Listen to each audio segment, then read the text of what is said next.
मैं महिला हूँ, मेरे प्राइवेट पार्ट को छुआ गया, मुझे अच्छा नहीं लगा। कि एफआईआर हो गए, एफआईआर की कॉपी हमने देखी है। मैंने मन्नू पे किया कि उसने मेरे सम्मान को ठेस पहुंचाया, जहां मेरा इज्जत होता है उसने उसको टच किया। कि आप बहुत बड़ी हैं और इस तरह का ओहदा चाहिए आपको, उस तरह से आइडेंटिटी नहीं मिली वहाँ पे, तो इसलिए आप बौखला गई वहाँ पे। उनके फादर का जो उग्र व्यवहार था, उन्होंने कहा कि नहीं जाने देंगे और उन्होंने गेट बंद कर दिया, हम लोगों को बंधक बना लिया। ये गुंडागर्दी है। जी प्रणाम, स्वागत है आपका सच बिहार में और मैं हूँ सुमित कुमार। पिछले कुछ महीने से जिस तरह से देखिए आरती छोटू का मैटर पूरा चल पड़ा था और पटना से और बिहार के अलग अलग जगहों से जिस तरह से मीडिया अररिया पहुंचती है छोटू के हत्या को न्याय दिलवाने। अब उस मामले में है ये कि कोर्ट अंडर ट्रायल है, उसका फैसला जो भी हो, लेकिन अब उसके बाद एक नया अपडेट आता है कि आरती छोटू के बड़े भाई मोनू से शादी कर लेती है और उसके बाद एक अलग ही तरह का खबरें चलने लगती हैं। कोई अपने अपने हिसाब से लोग रिएक्शन दे रहे हैं, कोई कहता है कि आरती हंस क्यों रही है, इतना जल्दी शादी क्यों कर ली, प्यार का उसका क्या हो गया, और इसी को लेके मीडिया रोज वहां पहुंचने लगता है और इसका विवाद बढ़ते जाता है। और इसी बीच एक खबर आती है कि कुछ महिला पत्रकार से वहाँ पे बदतमीजी हुई, कुछ और पत्रकार से 2-3 दिन पहले वहाँ पे झड़प हुई थी। अभी हमारे साथ है मिसेज इंडिया रूबरू रह चुकी बबीता मिश्रा जी और देशवा न्यूज़ के ब्रांड एम्बेसडर भी हैं, और इनसे मैं इसलिए बात करना हूँ क्योंकि सोशल मीडिया पे आपने एक आध वीडियो देख ही लिया होगा जिसमें आरती से और मोनू से झड़प या बहस करते हुए इन्हें देखा जा सकता है। तो शुक्रिया सबसे पहले तो हमें समय देने के लिए, इस मुद्दे पे बात करने के लिए। वहाँ पे ऐसा क्या आप करने गई थी, ऐसा क्या बोला आपने जिससे वो लोग इतने गुस्से में आ गए? अच्छा, तो मैं बता देती हूँ पहले कि हम मीडिया हैं हम्म, और कब, क्यों, कैसे, कहाँ, ये कहने का अधिकार हम्म, है और आपको जवाब नहीं देने का भी अधिकार है। हम्म, तो जब हम लोग गए थे न्यूज़ कवर करने के लिए, तो जब हम लोगों ने कॉन्फ्रेंस करी थी, हम्म, कॉन्फ्रेंस हुआ था वहाँ, और सारे मतलब यूट्यूबर मीडिया के हाँ, सबके चैनल थे वहाँ। हम्म, वहाँ एकलौता मेरा चैनल नहीं था जो मुंह पे ऐसे ठुस के उससे बुलवाया जाए, क्यों किया, कैसे किया, ये नहीं था। वो प्रेस कॉन्फ्रेंस था, हम्म, वो खुद उमेश यादव जी ने रखा था। और जब उन्होंने रखा था तो हमने बस कब, क्यों और कैसे की ही सवाल करी, और उसमें भी आप देख सकते होंगे ऑन कैमरा हम्म, लाइव चल रहा था। लाइव में ये भी चल रहा है कि भाई आप देशवा में जाइए, नो कट, आपको 1 घंटा 46 मिनट का सारा वीडियो आपको दिख जाएगा, सच्चाई क्या है। हम्म, मीडिया का आवाज चूंकि नीचे थे हम्म, माइक्स, तो हम खड़े होते, बैठने की जगह नहीं थी, आवाज गूंज रहा था। तो जाहिर सी बात है मेरी आवाज पतली है, मुझे जोर से चिल्लाना पड़ेगा हम्म, किसी के, लेकिन चिल्लाने की वाली बात ही नहीं थी। हम लोग बस कॉन्फ्रेंस कर लिए, उनको जो जवाब देना था उसने दिया। उन्होंने कहा cut to cut, next to next, तो नेक्स्ट टू नेक्स्ट हुआ, हमने ही फिर वो बंद करवा दिया, ओके हो गया। जब हम लोग निकल रहे थे हम्म, तो उमेश यादव जी, जो आजकल बाहुबली बने हुए हैं, जो अपने आप को मीडिया का मुखिया समझ रहे हैं, मीडिया को वो चाटुकार समझते हैं और कहते हैं मैं जो कहूँगा हम अकेले बाइट देंगे, अकेले अकेले एली है ना, अगर हम मीठा मीठा बात सुनबी तो तू बाइट दे। बबीता जी एक बात मैंने, आप जो बोल रही हैं हो सकता है आपके हिस्से की सच हो ये, लेकिन एक बात आप सुना जा सकता है वीडियो के बैकग्राउंड से, आप शायद कहते हुए पाई जा रही हैं कि भैंसुर से शादी करना कैसे ठीक है, और एक बात और आप कहते हुए सुनी जा रही है जो मुझे समझ आया वीडियो देखते हुए कि 1 साल से पहले शादी छोटू के डेथ का हुआ भी नहीं और ये शादी कैसे हुई। तो क्या नहीं लगता कि ये उकसावे वाली सवाल थी और इसके निजी जिंदगी में आप इंटरफेयर करने की कोशिश कर रही थी? नहीं, हम्म, पहले मैं आपको बता दूं, मीडिया यही सवाल करने के लिए बनी थी, चूंकि हम्म, चूंकि पूरे समाज में ये बात चल रही थी कि 1 साल ऐसा क्या हुआ कि 1 साल में शादी, 1 साल मतलब छोटू के मरने का 1 साल भी नहीं हुआ जो शादी हो गया। हम समाज के हिस्से हैं और मीडिया भी समाज का वो हिस्सा का एक अंग है, और हम कब, क्यों और कहाँ, ये कहने की हमारी आज़ादी है। और आप प्रेस कॉन्फ्रेंस कर रहे हैं, मैंने यही सवाल किया, शादी होनी चाहिए, हम्म, हर लड़की की शादी होनी चाहिए। आप सुनिएगा मेरा सवाल, हर लड़की की शादी होनी चाहिए, और जब 4 बच्चे की माँ भाग सकती है तो फिर इनकी शादी क्यों नहीं हो सकती। हमने ये बात कहा, मैं बहुत खुशी हूँ कि शादी हुई, लेकिन ऐसा क्या मजबूरी रहा जो 6 महीने में जिस घर का बेटा गया हो, जिसके बाप ने अपने बेटे का लाश देखा हो, जिस माँ जो जन्म देती है, वो 6 महीने में फिर उसके घर में बैंड बाजा बारात आ जाता लेकिन वो है। ठीक है, वो ये बात हमारे हमने हमारे पूछा। हिसाब से या लोगों के हिसाब से वो बुरा हो सकता है कि ये नहीं करना चाहिए था 6 महीने में। तो लेकिन हमने ये जब उनकी प्राइवेट अपनी चॉइस भी तो है कि वो प्राइवेट कुछ भी कहाँ करें। रहा? हाँ। प्राइवेट कहाँ रहा? आप ब्लॉग बनाते हैं, शादी की खुशखबरी देते हैं, ये प्राइवेट कहाँ रहा? और सॉरी, जब मीडिया आपके लिए रात दिन खड़ी होकर के आपके लिए न्याय की गुहार लगा सकती है, 9 आरोपी को कहीं ना कहीं जेल में डलवा सकती है, तो क्या आप मीडिया तो क्या मीडिया अब ये भी तय करेगी कि आरती को कब शादी करनी चाहिए, किस जोड़े में शादी करनी चाहिए, आरती घर में क्या खाना बनना चाहिए, नहीं, सब तय करेगी नहीं, मीडिया? मीडिया ये तय नहीं करती। ये मीडिया का काम नहीं है, ये ब्लॉगर का काम है। और आरती ने खुद अपना एक ब्लॉग रखा है जिसमें वो खुद कहती है आज हम खाना बने लिए, पैर जल गए, हाथ जल गए। तो वो जो है ना, वो खुद ब्लॉग बना रही है। उसको ब्लॉग बनाने में कैसे कंटेंट चाहिए, वो मीडिया को कैसे प्रभावित करेगी, मीडिया को आपने 3 दिन पहले देखिए कि मीडिया पर वो हमला कर रही है, मीडिया को धक्का धुक्की कर रही है। उसके बाद भी आप कह सकते हैं कि मन्नू जिसका नाम है, मीडिया पर दुहट्टी लाठी चला रहा है, लेकिन वो वहां का मीडिया दुहट्टी लाठी खा के भी व्यू पा रहा है। वो मीडिया तो नहीं हो सकता, वो ब्लॉगर हो सकता है। दुहट्टी लाठी खाएगा, कुछ पैसे आएंगे, व्यूज आएंगे, वो उससे बनेंगे। आपने कई सारे जो मैं सब इसी बात को जानने के लिए गई थी और मेरा यही बात था कि आखिर में मीडिया लाठी खा के भी वहां क्यों है। तो मैंने देखा वहां मीडिया कम, सोशल मीडिया ज्यादा एक्टिव होती है और यूट्यूबर ज्यादा थे।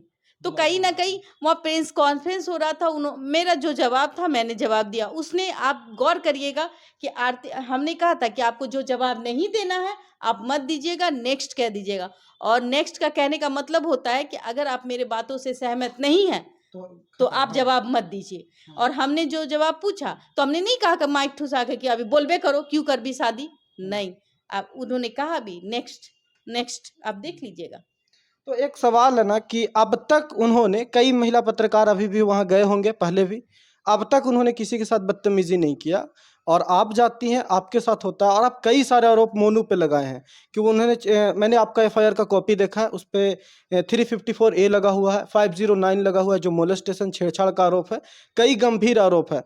क्या लगता है आपको कि अपने केस को आप मजबूत करने के लिए इस तरह का आरोप लगा रही हैं आप? क्या नहीं पहले ऐसा तो बोला जा बात है कि सकता? मुझे मीडिया में रहने का कोई शौक नहीं है हाँ। और मैं कोई कंट्रोवर्सी का हिस्सा नहीं बनना चाहती थी।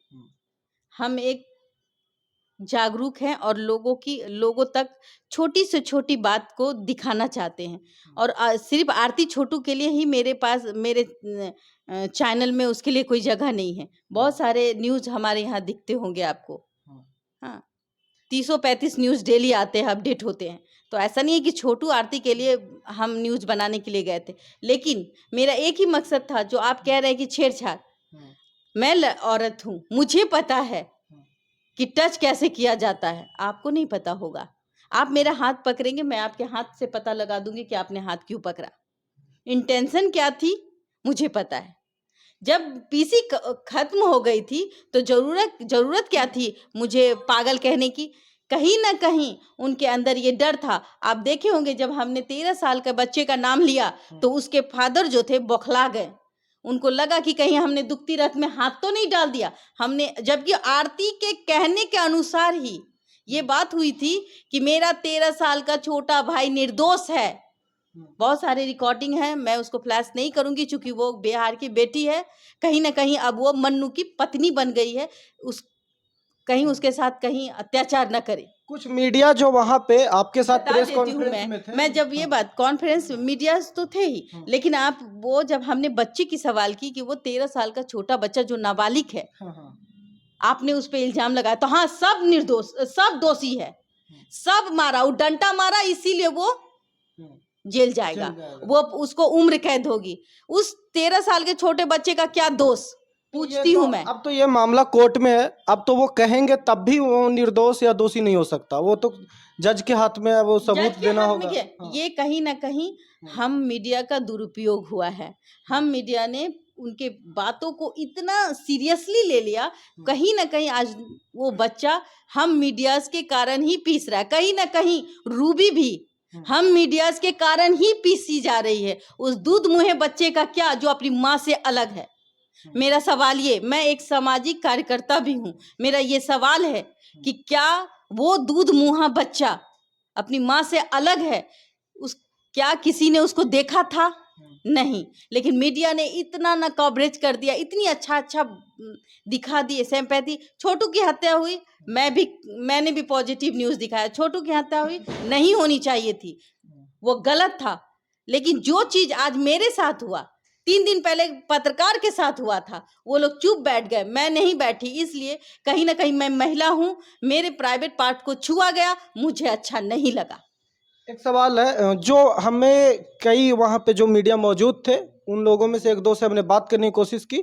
कुछ लोगों ने हमें ये बताया कि चूंकि बबीता जी चाहती थी कि उन्हें अब मतलब एक अलग तरीके से ट्रीटमेंट मिले वहाँ पे, कि आप बहुत बड़ी हैं और इस तरह का ओहदा चाहिए आपको, उस तरह से आइडेंटिटी नहीं मिली वहाँ पे, तो इसलिए आप बौखला गई वहाँ पे, ऐसा कुछ लोगों ने बोला है। कह दिया।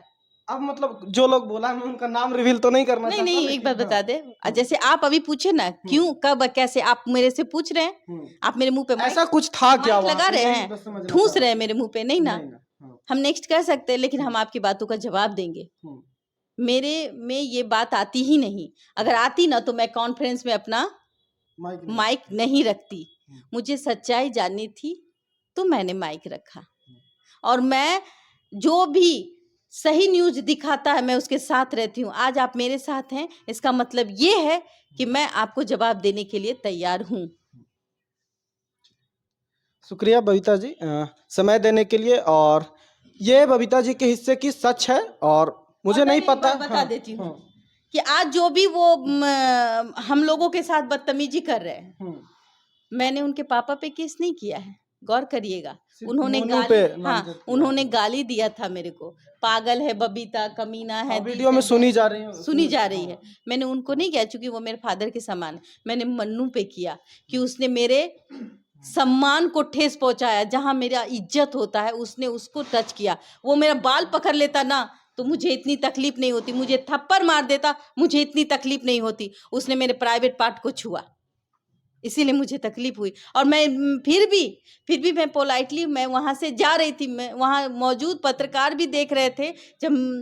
जब आरती हमसे सॉरी बोल रही थी तो मैं वीडियो में देखा जा सकता है, आरती मैनेज करने की कोशिश मैंने कहा कि कुछ नहीं, लेकिन उनके फादर का जो उग्र व्यवहार था, उन्होंने कहा कि नहीं जाने देंगे, और तो उन्होंने गेट बंद कर दिया, हम लोगों को बंधक बना लिया। ये गुंडागर्दी है, ये क्या है? गुंडागर्दी है। यही चीज उनको छोटू के वक्त क्यों नहीं किया? वो तो सुबह गए थे ना, 6 बजे तक तो छोटू जिंदा था। वो ये गुंडागर्दी क्यों नहीं उस समय दिखाए? एक डंडा बोले कि मारा, हम डर के लिए। और हमारे सामने, एक महिला के सामने, और इतने सारे पत्रकार थे, उनके सामने आप नहीं डरे, और छोटू के सामने डर गए। अपना बेटा को, मेरे बेटे को कोई छुएगा तो हम पहले मरेंगे कि मेरा बेटा को कोई छू लेगा? मैं पहले मरूंगी। मेरा बेटा को हम नहीं छूने देंगे, किसी को खरोच नहीं आने देंगे। पहले हम मरेंगे तब मेरा बेटा को कुछ हो सकता है। ये है माँ और ये है बाप। शुक्रिया। देखिए बबीता जी से इनके हिस्से की सच और इनके जो पहलू हैं उस मुद्दे को लेकर हमने जानने की कोशिश की। अब सच ये है कि एफआईआर हो गए, एफआईआर की कॉपी हमने देखी है और स्क्रीन पे मैं लगा भी दूंगा, आप देख सकते हैं। अब मोनू से भी मैं कुछ सच्चाइयाँ जानने की कोशिश करूंगा, अगर हो सका तो, अगर बोलने के मूड में हो, अगर वो मीडिया से अभी बात करने के इस पोजीशन में हो तो। बाकी आपकी राय क्या है इस मुद्दे पे, जरूर कमेंट करके हमें बताइए। देखते रहिए सच बिहार। नमस्कार।